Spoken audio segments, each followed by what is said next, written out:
श्री सद्गुरु महाराज की। थोड़ा आवाज बढ़ाइए। श्री सद्गुरु ध्येयं सदा परिभवग्नमभीष्टदोहम् तीर्थास्पदं शिवविरञ्चिनुतं शरण्यं भृत्यार्तिहं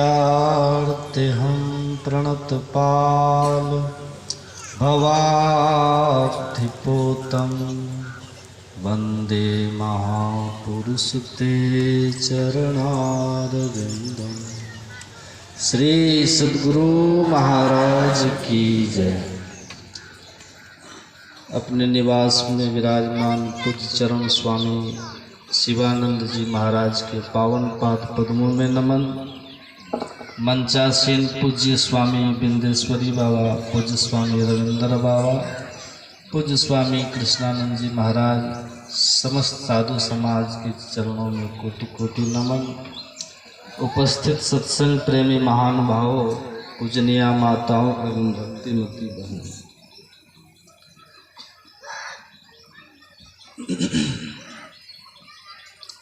हम लोग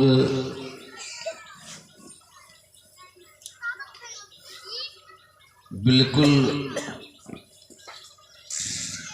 अपने जीवन में सुख के लिए प्रयास करते हैं। हमारे जीवन में भी बहुत तरह की घटनाओं को लेकर मन में बहुत तरह के संकल्प उठते रहते हैं। संदेह उठते हैं, भ्रम होते हैं। और जब किसी भी बात को लेकर, किसी भी महापुरुष को लेकर हमारे मन में संदेह भ्रम होता है तो फिर संशयात्मा विनश्यति, हमारी श्रद्धा का नाश हो जाता है। और जब सद्गुरु के प्रति, संत के प्रति, ईश्वर के स्थिति के प्रति या फिर संत की बताई हुई साधना के पद्धति के प्रति आपके मन में अगर संशय होगा तो स्वाभाविक रूप से साधना के प्रति आपकी जो लगन है वो घट जाए।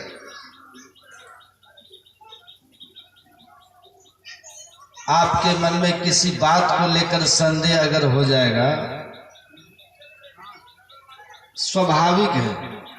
आप किसी रास्ते से जा रहे हैं, आपको केवल संदेह हो जाए कि ये रास्ता गलत पकड़ लिए तो आपकी गाड़ी की स्पीड कम हो जाए। जब तक समाधान न हो जाए कि रास्ता सही है, फिर तेज स्पीड में आप बढ़ेंगे, स्वाभाविक है। तो किसी भी तरह की जब हमारे मन में शंका, संदेह उत्पन्न होता है तो हम जिस तरफ बढ़ रहे हैं उस तरफ बढ़ने की गति हमारी रुक जाती है, घट जाती है। तो इसलिए कहते हैं, गुरु महाराज जी कहते हैं कि एक बार में समझ में न आए तो पुनि समझिए, है ना, फिर से समझिए। क्योंकि जब तक ठीक ठीक समझ में बात नहीं आएगा, अरे हारे में ही समझ बोध जो होई रहनी ता सम करी लीजिए। जब तक आपको ठीक ठीक ये समझ नहीं होगा, बोध नहीं होगा, आपकी रहनी वैसी नहीं हो सकती। जब स्वयं संशय में रहेंगे कि जो दीक्षा दी गई है इस दीक्षा से मुक्ति होती है कि नहीं, तो ध्यान में मन लगेगा? बोलिए ना, नहीं लगेगा। मन में किसी तरह का आध्यात्मिक संदेह पैदा हो जाएगा, साधना में मन नहीं लगेगा। कबीर पारख मत के एक प्रचारक उनका सत्संग सुन के एक नवयुवक कहता है कि बाबा 1 सप्ताह से ध्यान भजन करने में मेरा मन स्थिर नहीं हो रहा। उनसे पूछा क्यों? कहा कि महात्मा जी प्रवचन कर रहे थे टीवी में। प्रवचन में उन्होंने कहा कि जब तुम्हारा शरीर साधना करते छूट जाएगा तो बिंदु और नाद कहाँ रहेगा? बिंदु नाद कहाँ रहेगा? बताओ।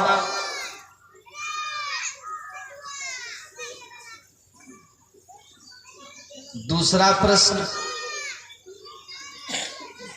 कहा कि देखो वेद में लिखा है आत्मिक बोध बिने न मुक्ति। आत्मिक बोध, आत्मिक बोध, आत्मा से एकता का जब तक बोध नहीं हो तब तक मुक्ति नहीं हो। तो आत्मा से एकता, मैं आत्मा हूं तो मैं आत्मा हूं बोल रहे हो तो तुम आत्मा हो कि नहीं हो? तो कहा कि हाँ। तो आत्मा जब तुम हो ही तो फिर आत्मा से एकता क्या भाव है इसका? भाई मुझसे मेरी क्या एकता? मैं ही आत्मा हूं। तो मैं आत्मा हूं तो मुझसे मेरी क्या एकता हो? तो आत्मिक बोध बिने न मुक्ति ही, अपने आप से क्या एकता? हम तो है ही। क्या तुम बताओ? तो धर्म शास्त्र में जो इस तरह का लिखा है ना, ये बोलने के भाव में है बस। इसीलिए जीवात्मा के ऊपर परमात्मा का जो बटखरा रख दिया गया है कि जीवात्मा परमात्मा का अंश है, अंश अंशी का जो ये खेल रख दिया गया, ये सही नहीं है। ये सही नहीं है। अयम आत्मा ब्रह्म, मैं आत्मा ही ब्रह्म हूं। केवल कहने भर की बातें हैं सब। आत्मा ही ब्रह्म है, मैं आत्मा ही ब्रह्म हूं, अंश अंशी कुछ नहीं। तो उनको पूछा तुमको क्या हो गया? कहा कि बाबा हम कंफ्यूज्ड हो गए। ये देह छूटेगा तो उस बिंदु नाद कहाँ रहेगा? ये शरीर में जब सब विद्या है, सब ज्ञान है, बिंदु नाद सब है, और देह छूट गया, मुक्ति नहीं हुई तो बिंदु नाद कहाँ रहेगा? तो इसी झंझट में हम फंसे हुए। और फिर मैं ही आत्मा हूं तो मुझसे क्या एकता? एकता क्या करनी है? फिर एकता कुछ द्वैतता नहीं कुछ रहेगी। असमनंद्र चाहिए, द्वैतता है ही नहीं। मैं आत्मा हूं, बस अपने को जान लेना है। बात तो उसका हमारे दिमाग में कंफ्यूजन पैदा किए हुए। तब उनको समझाया कि 5-6 दिन से कहता है कि हम ध्यान नहीं कर पा रहे हैं, बैठते हैं तो यही दिमाग में घूमते रहता है। तब उनको संत मत के एक बहुत अच्छे महात्मा उनको समझाए, देखो इसलिए कहा जाता है कि हर किसी से रास्ता नहीं पूछिए, और नहीं तो रास्ता भटक भी जाएगा, है कि नहीं? इस दुनिया में कोई अपने को अल्प ज्ञानी मानने को तैयार नहीं है। और उसमें भी जो गुरु रूप में हो जाते हैं ना, वो मानने को तो बिल्कुल तैयार नहीं। ज्ञान पूर्ण नहीं है, लेकिन अपने को अल्प ज्ञानी मानने को तैयार नहीं है।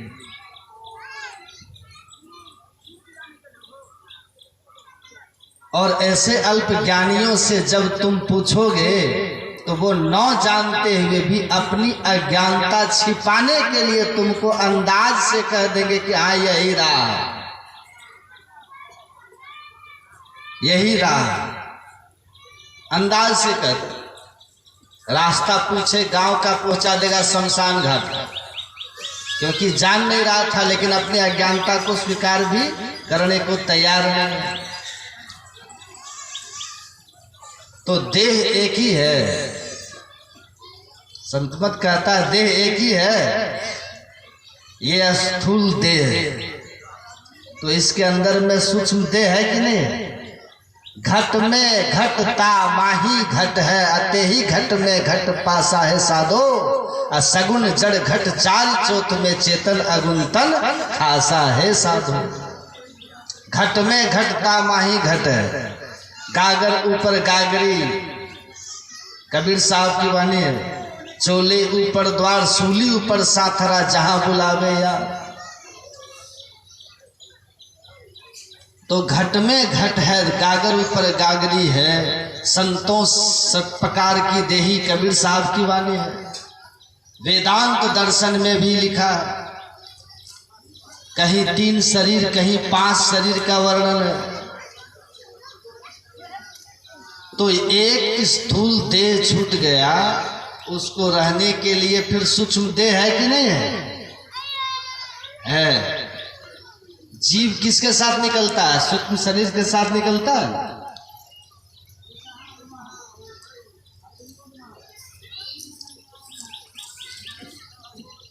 तो कहता है कि हाँ बाबा, ये तो हम उसको बता ही नहीं पाए, हम समझ ही नहीं पाए कि सूक्ष्म शरीर भी होता है, कारण शरीर भी होता है। तब देखिए उसको बताते भी ना तो वो कहता है ये सब कहने की बात है कि नहीं? कहने की बात यही कहेगा। क्यों? क्योंकि उसको बिना आत्मोन्नति के शिखर पर पहुंचे संत महर्षि में ही के बराबरी का संत बनने का शौक है ना? शौक है, शौक है महर्षि में ही के बराबरी के। उनकी बराबरी कैसे हो? शौक है तो कैसे मान लेगा कि हम नीचे? नहीं माने।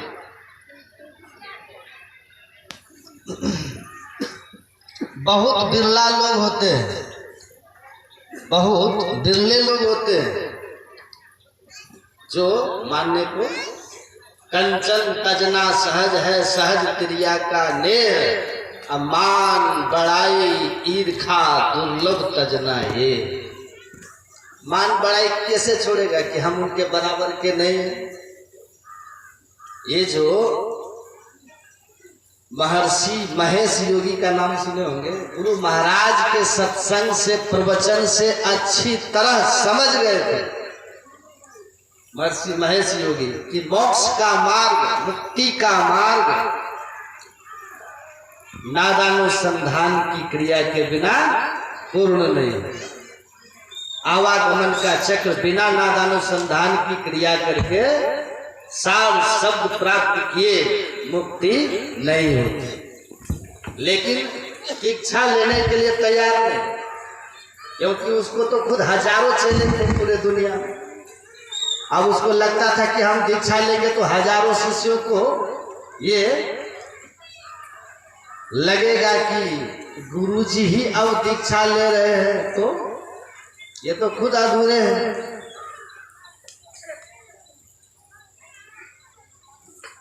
नहीं लिया दीक्षा गुरु महाराज। वो चाहते थे कि हमको ऐसे बराबरी में बैठ करके बता दिया जाए। वो चाहते थे लोग जाने भी नहीं और दीक्षा लिए, दीक्षा भी ले लें और हम जान जाए उस भेद कि नादानुसंधान कैसे होता है। लोग जाने भी नहीं, हम जान। गुरु महाराज ने नहीं बताया उनको, महेश जी ने कहा ऐसे नहीं बताया जाता, गुरु शिष्य परंपरा है। इसीलिए ने कहा गुरुआ तो बहुतक फिरे, ज्ञान ध्यान सुधि नाही, तार सके ना एक को, गहे बहुत की बात।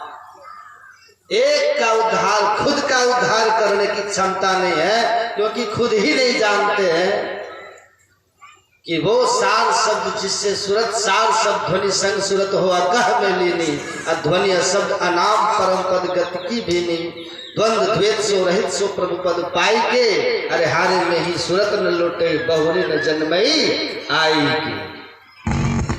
ये कौन कहेगा? वही न कह सकते हैं निज अनुभव अब कहूं खगेशा। जिनके पास अनुभव है वही कह सकता है, जिनके पास अनुभव है वही ऐसा कह सकता है, और दूसरा कोई नहीं कह सकता। तो भीतर की जो अवस्था है ये कितना भी कोई छिपाएगा प्रकट हो जाता है, रहनी में आ जाता है अंदर की स्थिति। कबीर साहब कहते हैं अनुभव हुआ तो विकार मुक्त हो गया, और नहीं तो बाबा थोड़ा आग दीजिए, बाबा थोड़ा आग दीजिए। सुने ना कथा, एक लड़का गया, कहा बाबा थोड़ा आग दीजिए, कहा बेटा आग नहीं। कुछ देर के बाद फिर गया, कहा बाबा थोड़ा आग दीजिए, कहा बोले ना बाबा मेरे पास कुटिया में आग नहीं है। फिर 5 मिनट के बाद गया, कहा बाबा थोड़ा आग दीजिए, बीड़ी धराए, डंडा उठाया, कहा कि बार बार कह रहे आग नहीं है आग नहीं है, तो कौन सी दौड़ दौड़ के आता है, दौड़ा डंडा लेकर के मारने के लिए। वो लड़का कह रहा बस बाबा बस बस, टटोल रहे थे, यही आग खोज रहे थे, क्रोध की आग है कि नहीं, यही आग है। तो अभी तो है आग है बाबा, अभी कच्चा है, अभी कच्चा है, तो व्यवस्था है। तुलसीदास कहते वहां शांत जल परस के शांत भय जल जोई, अहं अग्निते ना जरे लाख करे जो कोई। इधर से इधर कील ठोक के निकाल दिया महावीर स्वामी को, लेकिन जब समाधि से उठे और राजा ने कहा कि जिसने किया उसको पकड़ के लाओ दंडित करेंगे, महावीर स्वामी ने कहा देखो माफ कर दो इनको माफ कर दो, ये लोग अज्ञानी हैं, अज्ञानता बस किए हैं, ज्ञान रहता तो ऐसा वो नहीं करता। कील ठोक दिया तब भी आग नहीं मिला, क्योंकि भीतर था ही नहीं। गुरु महाराज को जलाने की जिन लोगों ने कोशिश करी, और जब ये कथा ये प्रसंग जब महर्षि में ही चल जीवन उपदेश जीवनी में जब लिखने लगे,